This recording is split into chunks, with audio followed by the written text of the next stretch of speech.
Tired of a failed magic ring? Well, here's a tip that you can use to ensure that you do not have a failed magic ring.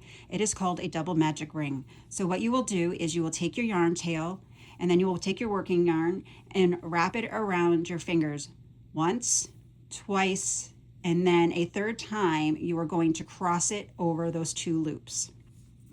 Then you are going to take your hook, put it underneath those two loops, pull the yarn through like that, and then create your chain.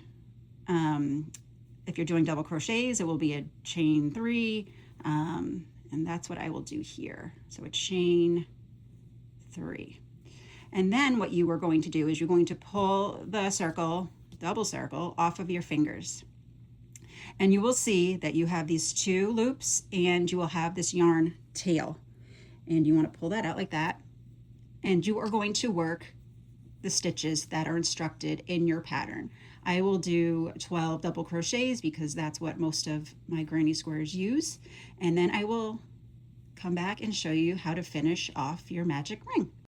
Okay, I have finished my 12 double crochets, and what I am going to show you now, it could be a little tricky, but watch closely. So what you want to figure out is which of these two loops this yarn tail controls. So I'm going to pull this yarn tail very slowly to see which string it's pulling. And as I can see, it's this one.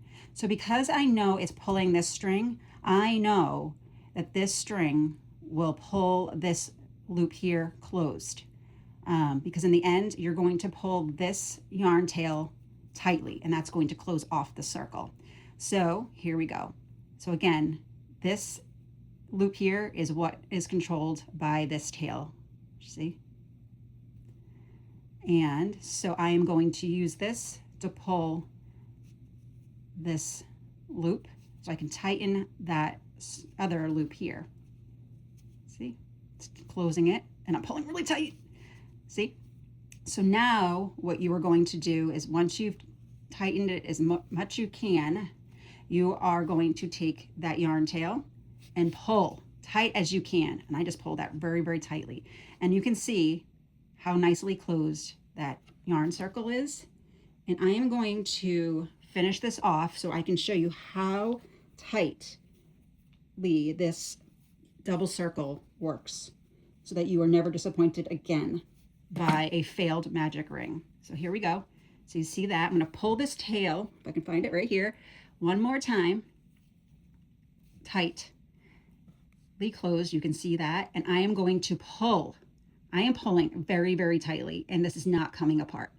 So there you have it, the double magic ring, which will never disappoint you again when you create your granny squares.